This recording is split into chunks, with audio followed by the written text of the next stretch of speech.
Willow Creek, Oregon, 3 a.m., the 28th of September, 2008.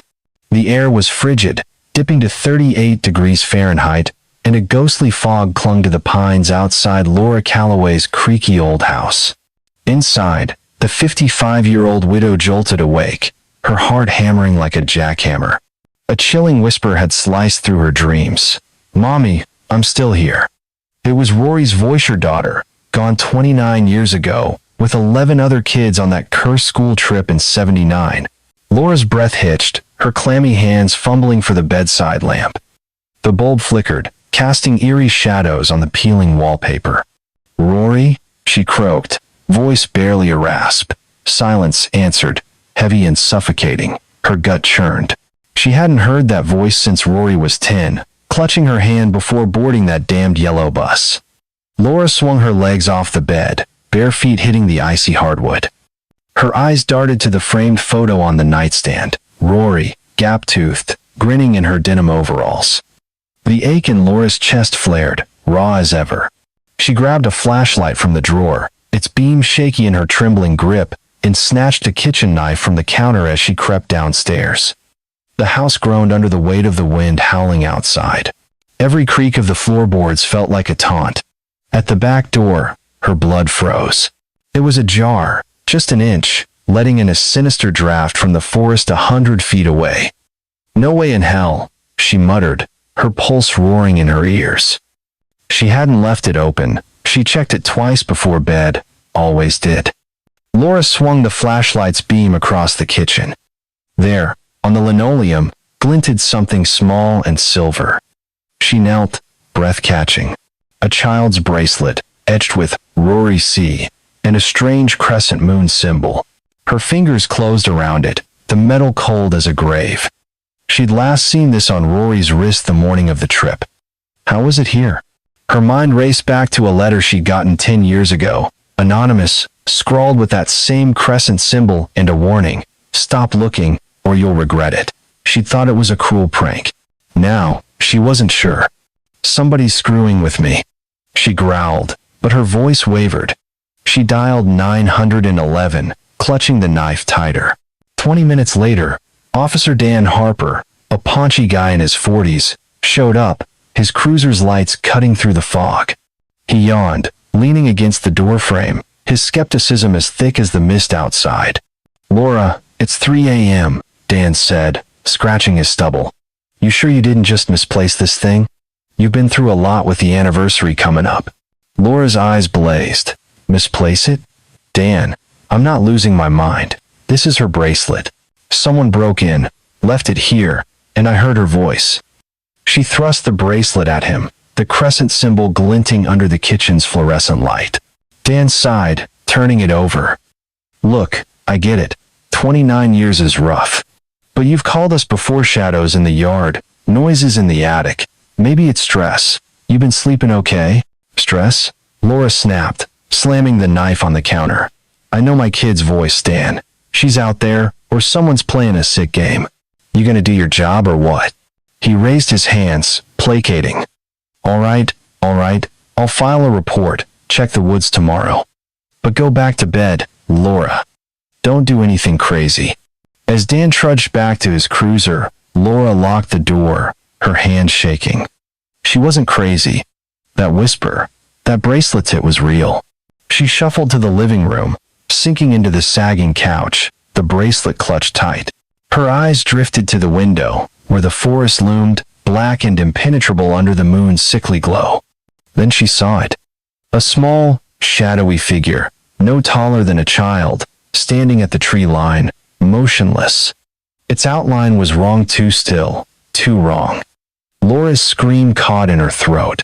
She lunged for the flashlight, aiming its beam at the figure, but the light hit nothing but swaying pines. The figure was gone, swallowed by the night. Her heart thundered. Was Rory out there, alive after all these years? Or was someone or something lurking in the shadows, waiting to unravel her sanity? One thing was certain: Laura wasn't going to sit and wait for answers. Not this time. Willow Creek, Oregon, the 28th of September, 2008, 8 a.m. The morning sun barely pierced the thick, gray clouds hanging over Laura Calloway's sleepy town, casting a gloomy pallor across the sagging porches and faded picket fences. Laura, still rattled from the chilling whisper and that damned bracelet, clutched a mug of bitter Folgers coffee, her knuckles white. The crescent moon symbol on Rory's bracelet burned in her mind, a sinister riddle she couldn't shake. She hadn't slept a wink, and the bags under her eyes screamed it. She drove her rusty '95 Ford Taurus the half-mile to Helen Carter's house, a tidy ranch-style home with wilted geraniums out front. Helen, 56, was Laura's rock, another mom gutted by the '79 disappearance. Her daughter, Sally, vanished with Rory. Inside, the air smelled of cinnamon and old grief. Helen, in a faded Oregon Duck sweatshirt, poured Laura more coffee, her eyes soft but wary. "Laura, you look like hell," Helen said, sliding into a chair across the kitchen table. "What's got you so spooked? The anniversary?" Laura's fingers tightened around the bracelet, pulling it from her pocket. "This was in my kitchen last night, Helen, Rory's, and I heard her voice, whispering, 'Someone's messing with me,' or..." She trailed off, afraid to voice the impossible hope. Helen's face hardened. "Oh, honey, don't do this. You've chased ghosts before those letters, the dreams. It's been 29 years. We gotta let them go." "Let them go?" Laura snapped, her voice cracking. "Someone broke into my house. Dan Harper thinks I'm nuts, but I'm not imagining this." She slammed the bracelet down, the crescent symbol glinting like a taunt. Before Helen could argue, the doorbell buzzed, sharp and jarring. A delivery guy dropped a small, unmarked package on the porch and vanished. Laura tore it open, her gut twisting. Inside was a tattered leather journal, its pages yellowed and reeking of mildew. Scrawled in a child's shaky hand were words that made her blood run cold. "The man with the crescent took us to the forest. He said don't cry, but I saw blood on his hands." Another page had a crude drawing of the crescent moon symbol, identical to the bracelet's end. "Jesus," Helen whispered, peering over Laura's shoulder. "Where'd this come from?" "No clue," Laura said, her voice hollow. "But it's from one of the kids. They were terrified, Helen. We need answers." Helen shook her head, eyes glistening. "Laura, stop. You're tearing yourself apart. This could be some sick prank." Laura ignored her, flipping to a page that read, "The place where no one escapes, in the forest, under the twisted tree." Her mind raced. She knew someone who might help Jake Torres, the disgraced cop who'd obsessed over the case until the town ran him out. He lived in a rundown cabin 2 miles out, near the forest's edge. She found Jake chopping wood in his muddy yard, his grizzled face etched with 60 years of regret. His flannel shirt hung loose, and his eyes narrowed as Laura showed him the journal. "You're digging up old bones, Laura," he growled, tossing his axe aside. "Bad idea." "Jake, look at this," she pleaded, thrusting the journal at him. "This crescent symbol, it's on Rory's bracelet, too. You investigated this case. What do you know?" Jake's jaw tightened. He snatched the journal, his fingers tracing the crescent drawing. "Saw that symbol on a truck back in '79, idling near the forest the day the kids vanished. Reported it, but the chief shut me down. Said it was nothing. Next thing, I'm fired. My life's trashed. That's the Crescent Order, Laura. They funded the school, owned half the town. You keep poking, you'll end up like me or worse." "The Crescent Order?" Laura's voice shook. "What the hell is that?" "Bad news," Jake said, eyes darting to the trees. "They're not just some charity, they're a shadow, and they don't forgive." Laura's phone buzzed, shattering the tension. She answered, expecting Dan Harper. Instead, a child's voice whispered, "Don't go, Mommy. They're watching." The line went dead. Laura's coffee mug slipped, shattering on the ground. Her eyes locked on the forest, where the pines swayed like silent sentinels. Jake grabbed her arm, his grip iron. "Who was that?" he demanded. "Nobody." Laura lied, her heart pounding. Was it Rory, or was the Crescent Order closing in, ready to bury their secrets forever? Willow Creek, Oregon, the 28th of September, 2008, 9 p.m. The forest loomed like a black, breathing beast, its its gnarled pines clawing at the starless sky. Laura Calloway's boots sank into the muddy earth, each step heavier with dread. The air bit at her face, a bone-chilling 40 degrees Fahrenheit, and a thick fog swirled, swallowing the beam of her flashlight. Beside her, Jake Torres gripped a crowbar, his grizzled face taut. That cursed journal, with its talk of a twisted tree and a place where no one escapes, had dragged them here, into the heart of Willow Creek's sinister secrets. "Stay close," Jake muttered, his breath clouding in the cold. "This place don't forgive mistakes." Laura nodded, clutching the journal, its pages brittle against her gloved fingers. The crescent moon symbol from Rory's bracelet haunted her, tying her daughter's fate to this god-forsaken forest. They trekked half a mile, guided by the journal's crude map, until they spotted it, a massive, twisted oak, its branches like skeletal fingers. At its base, a trapdoor, half buried in dirt, glinted with a rusty padlock etched with the crescent symbol. Laura's heart thudded. "This is it," she whispered, her voice barely cutting through the eerie hoots of an owl. Jake jammed the crowbar into the lock, grunting as it snapped with a metallic crack. The trapdoor groaned open, revealing a stone staircase descending into darkness. A sour, moldy stench wafted up, twisting Laura's stomach. "You sure about this?" Jake asked, his eyes hard. "No," Laura admitted, "but Rory's out there, or answers are. I'm not turning back." She led the way, flashlight trembling, each step echoing in the suffocating silence. At the bottom, they found a concrete chamber, maybe 20 feet square, its walls scrawled with children's drawings, distorted faces, stick figures screaming, and a hulking monster with glowing red eyes. Laura's breath hitched. "Jesus, Jake, these are the kids," she said, tracing a drawing labeled Rory C. in shaky crayon. In the center, a rotting wooden table held a yellowed list, the names of the 12 missing kids from '79, Rory and Sally among them, with red X's over their names. Laura's knees buckled. "They were here," she choked out, terrified, alone. Jake rifled through papers, pulling out a faded Polaroid. It showed the kids before the trip, but a stranger in a coat stood at the edge, face obscured. "That's him," Jake growled. "The Watcher. Saw him lurking near the bus in '79. Never got a name." A twig snapped outside, sharp as a gunshot. Laura froze. "What was that?" she hissed. Before Jake could answer, a woman's voice cut through the fog above. "You shouldn't be here." Laura spun, aiming her flashlight up the stairs. A figure stood silhouetted against the moonlight, her face half hidden. She was maybe 35, wiry, with dark hair and a journalist's notebook clutched tight. "Who the hell are you?" Jake barked, raising the crowbar. "Audrey Whitman," she said, stepping down, her boots deliberate. "I'm investigating the Crescent Order. You're Laura Calloway, right? Rory's mom?" Her voice was too calm, too knowing, like she'd been expecting them. "How do you know me?" Laura demanded, her grip tightening on the knife in her pocket. Audrey's eyes flicked to the drawings, then back to Laura. "This place is cursed," she said. "The Order never forgets. You're stirring up trouble you can't handle." "Trouble?" Laura snapped. "My daughter's dead, and this Order's behind it.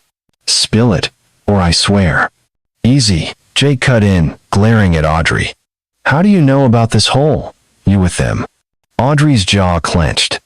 "I'm not your enemy. I've been tracking the Order for years. They're bigger than Willow Creek, way bigger." Her eyes darted to the trapdoor, nervous. "We need to leave. Now." Before Laura could press her, a guttural snarl echoed from above. Heavy boots crunched the dirt, and a shadow loomed in the trapdoor's frame, a figure in a black hood, a crescent-shaped blade gleaming in its hand. "Run!" Jake roared, shoving Laura toward a side tunnel. The figure lunged, its blade slashing Jake's arm. He grunted, swinging the crowbar, but the attacker dodged, vanishing into the fog. Laura and Audrey sprinted into the tunnel, hearts pounding, the drawing's red eyes burning in Laura's mind. Jake's scream echoed behind them, then silence. Was he dead? An Audrey or trap? The forest seemed to pulse, alive with secrets, and Laura knew they weren't alone.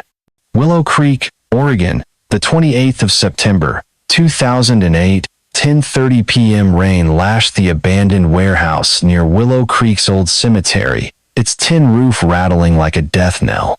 Laura Calloway crouched behind a stack of moldy crates, her soaked jacket clinging to her shivering frame. The air was a brutal 35 degrees Fahrenheit, and her breath fogged in the dim glow of a flickering bulb. Beside her, Audrey Whitman, the so-called journalist, clutched her notebook, her face pale but unnervingly calm. Jake was gone, maybe dead after. That hooded freak with the crescent blade attacked them in the forest's ghastly hovel. Laura's guts screamed that Audrey knew more than she was letting on. "We can't stay here," Laura hissed, her knife trembling in her hand, her eyes bored into Audrey, searching for cracks in her story. "That thing's still out there, and Jake's." She choked on the word, her mind replaying his scream. Audrey's gaze flicked to the warehouse's rusted door, rain drumming outside. "We're safe for now," she said, too smooth, like she'd rehearsed it. "But you need to trust me, Laura." "I'm trying to help." "Trust you?" Laura's voice was a low growl. She stepped closer, knife glinting. "You show up out of nowhere, know way too much about that hovel, and now Jake's probably bleeding out. Who are you?" Her flashlight caught a faint scar on Audrey's wrist, a crescent moon, just like the one in the journal. Laura's blood ran cold. "What the hell's that?" Audrey yanked her sleeve down, eyes wide. "It's nothing, old injury." "Bullshit," Laura snapped, grabbing Audrey's arm. "That's the orders, Mark. You're one of them, aren't you?" Her heart pounded, betrayal slicing deeper than the rain's chill. Audrey wrenched free, stumbling back. "I'm not with them," she cried, voice cracking. "I was them, okay? I was on that bus in '79. Audrey Whitman, 5th grade. The Crescent Order took us, sold me to some monster in Mexico. I escaped in '95, but I'm not free. Nobody is." Laura's knife wavered, her mind reeling. "You're one of the kids? Why didn't you come forward? You knew my Rory was dead and said nothing?" Rage surged, hot and blinding. She lunged, pinning Audrey against a crate. "You're as bad as they are." Tears streaked Audrey's face. "I was a kid, Laura. They broke medrugs, beatings, lies. They said my family hated me, that I'd ruin everyone if I talked. Lillian Brooks found me, gave me a new life, but she made me swear to stay quiet. I've been a ghost ever since." "Lillian?" Laura's grip tightened. "The principal? She's in on this?"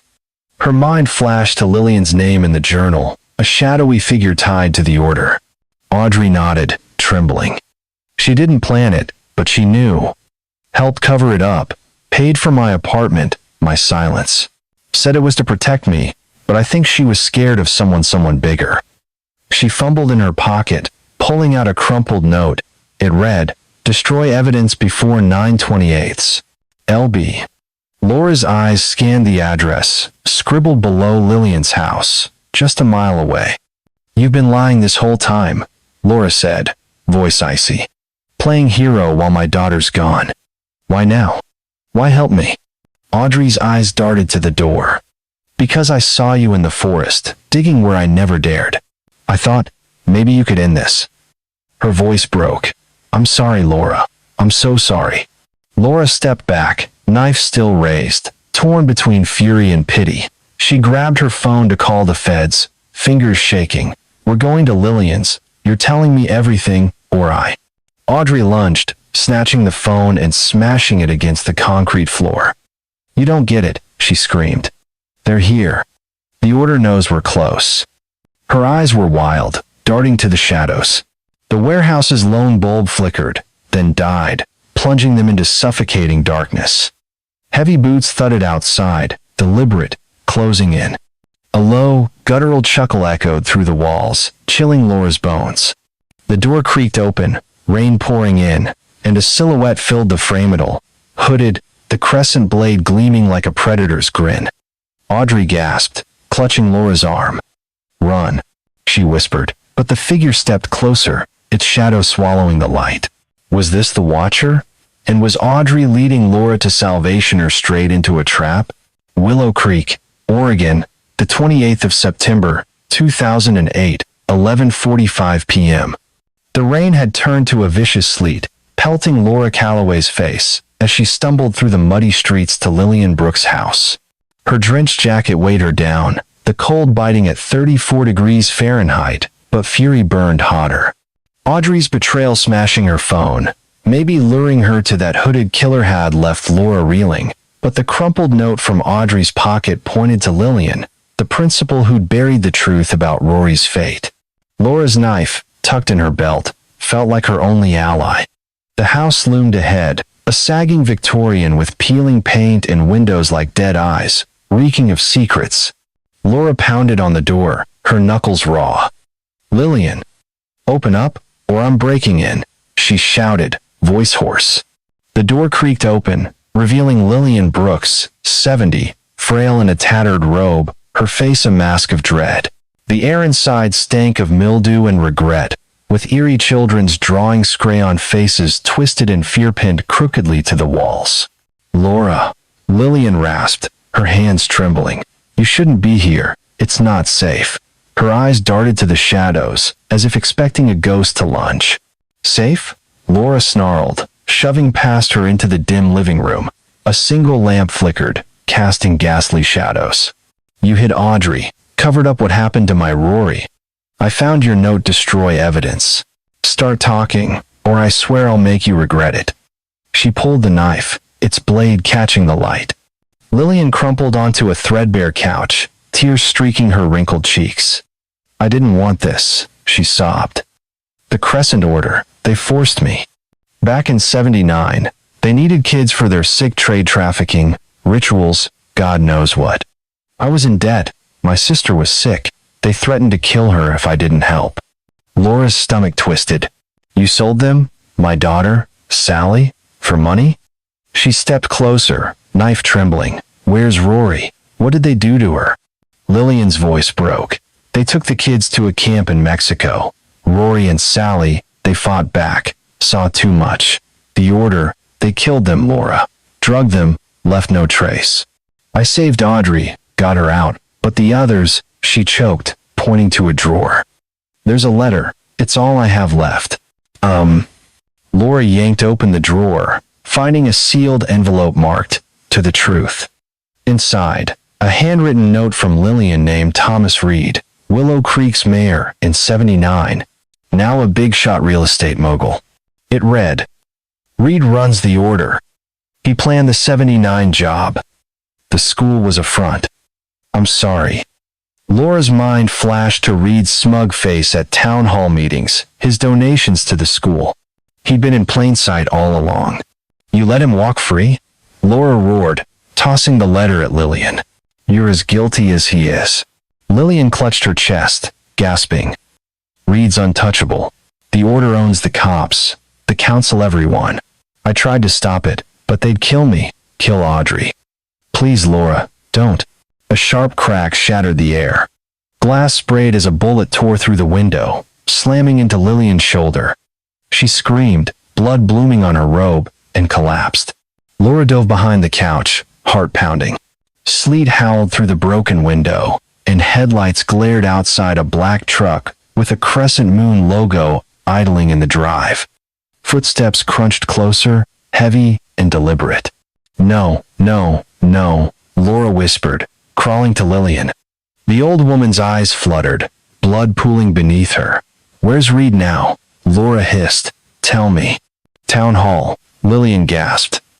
"Ceremony, tonight. He's there." Her head lolled, breath fading. Laura grabbed the letter and bolted for the back door, sleet stinging her face. The truck's engine roared, tires screeching as it peeled after her. She sprinted down a dark alley, lungs burning, the knife slipping in her sweaty grip. Reed was the Keith Watcher, the monster who'd stolen Rory. But Audrey's words echoed. "They're here." Had she set Laura up, or was she running too? The truck's headlights loomed closer, a crescent blade gleaming in the driver's hand. Laura ducked behind a dumpster, her pulse deafening. Reed knew she was coming. Could she reach him before the Order's killer reached her? Willow Creek, Oregon, the 29th of September, 2008, 12:30 a.m. Sleet turned to snow, blanketing Willow Creek's deserted streets in a ghostly hush. Laura Calloway sprinted through the freezing 32 degrees Fahrenheit night, her boots slipping on icy pavement. Her lungs burned, and Lillian's bloodied letter naming Thomas Reed as the Crescent Order's mastermind felt like a lead weight in her pocket. The black truck with its sinister Crescent logo had vanished into the storm, but Laura's skin prickled. She was being hunted. Town Hall, a looming brick relic 3 blocks away, glowed faintly, hosting Reed's sham memorial for the 79 kids. Laura gripped her knife, its blade her only shield against the suffocating dread. She slipped through a side door, the hall's warmth jarring after the biting cold. Inside, a crowd of locals murmured under candlelight, Reed's voice droning from a podium about healing old wounds. His silver hair and tailored suit masked the monster Laura now knew he was. She crept along the shadows, heart hammering, until she spotted a basement door marked Records. Lillian's words echoed, Reed's untouchable. Not tonight. The basement was a maze of dusty files and flickering fluorescents. Laura's flashlight swept over boxes, landing on a locked cabinet with a crescent moon seal. She pried it open with her knife, revealing a chilling trove. Ledgers listing hundreds of kids trafficked since the 70s, photos of the 79 bus, and a file labeled Willow Creek Operation. Rory's name was there, marked Terminated Resistant. Sally's too. Laura's vision blurred with tears, but a photo slipped out, a recent one, showing a teenage girl with Rory's eyes, dated 2007. Her heart lurched. Could Rory be alive? Footsteps echoed above. Laura stuffed the photo and a ledger into her jacket, but the door slammed open. Thomas Reed stood there, his smile venomous. You're persistent, Laura, he said, voice smooth as oil. Pity it's for nothing. You killed my daughter, Laura spat, raising her knife. Rory, Sally, all of them. Why? Reed chuckled, stepping closer, a pistol glinting in his hand. Your kid was trouble. Saw my truck's logo. Wouldn't shut up. The order needed silence, and I delivered. This town's mine, always has been. He gestured to the files. Those kids built my empire. You think you can stop it? Laura's blood boiled. I'll burn it down, she growled, lunging. Reed sidestepped, slamming her against the cabinet. Pain exploded in her skull, the knife clattering away. He aimed the gun, smirking. You're just like Rory, too stubborn for your own good. A gunshot cracked, but it wasn't Reed's. He staggered, blood seeping from his shoulder, the pistol dropping. Audrey Whitman stood in the doorway, trembling, a smoking revolver in her hands. Stay back, she screamed, eyes wild. I'm done hiding, Reed. Laura scrambled for her knife, head spinning. Audrey? You're with him? She gasped, the sting of betrayal fresh. No, Audrey cried, tears streaming. He owned me, Laura, kept me quiet all these years. I led you here to end him, but I'm scared. Her gun wavered, aimed at Reed, who laughed, clutching his wound. Pathetic, Reed sneered. You're both loose ends. He dove for his gun, but Laura tackled him, driving her knife into his leg. He howled, collapsing. Audrey dropped her revolver, sobbing. I saw Rory die. Laura, they overdosed her, and Sally. I'm so sorry. She backed away, vanishing into the shadows as sirens wailed outside. Laura staggered to her feet, grabbing the ledger. She burst into the hall, shouting, Reed's a murderer. The crowd gasped as FBI agents, tipped off by her earlier call to Dan Harper, stormed in, cuffing Reed. His empire was crumbling, but Audrey was gone. Back home, snow piling outside, Laura pored over the ledger. The order's reach stretched beyond Willow Creek. New abductions planned. Her phone buzzed with a text. The order never dies. Rory's waiting. Her breath caught. She ran to the window, heart racing. There, at the forest's edge, a small figure stood under the moonlight, too far to see clearly. It raised a hand, then melted into the trees. Was Rory alive, or was the order's shadow still pulling strings? Laura clutched the photo, vowing to keep fighting, no matter the cost.